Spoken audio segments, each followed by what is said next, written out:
ለተመልካቾቻችንም ይሄ ነገር እንዴት እንደደረሰብህና ወደዚህ አይነት ነገር ውስጥ እንዴት እንደገባ በጥቂቱ ንገረን እስቲ። ወደዚህ አደጋ የደረሰብኝ እርሻ ሳርስ ድንጋይ ነው የመታኝ 2005 ላይ። ከዛ ወደዚህ ጀምሮ ነው ይሄን አደጋ እንትን ያለው የተከሰተው ማለት ነው። እና በፊት ያው ኖርማል ነበር። እዚህ ጋር ግን ይሰራል ምናምን ይባላል፣ ግን ትንሽ አቅም ይጠይቃል። በብዛት ደግሞ ወደ ውጭ ነው የሚሆነው፣ የመዘርጋት ባህሪ አለው። እዚህ ለሁለት ዓመት ከ6 ወር እንሰራዋለን ብሎኛል። ማለት በሙሉ ብረት አርገን ሙሉ ብረት ተዘርግቶ ይሰራል። መታጠፍ ግን አይቻልም ነበር። ያው እኔ ደግሞ እኔ የፈለኩ መታጠፍ መዘርጋት ብቻ ተሆነ ደግሞ ሌላ አደጋ ስለሚፈጥር ከተቻለ ወደ ውጭ ስለሆነ ያሉኝ ያው ለዛ ይሻላል ብዬ ልመና ተመለመን ወደዚህ ስራ ገባሁ።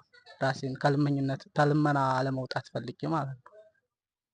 እሺ ተመልካቾቻችን እንግዲህ የወንድማችን ምርኩዝ ታሪክ በጣም እንደሰማነው ልብ የሚነካ ነው። ስለዚህ አሁን ምርኩዝን ማገዝ የምትፈልጉ እግሩን ማስተካከል እንችላለን ብለን ተነስተናል። እንግዲህ ምርኩዝን በቻልነው አቅም ደግፈነው ይሄንን ጠንካራ ወጣት መልሰን እንቅስቃሴ ውስጥ ማስገባት እንችላለን።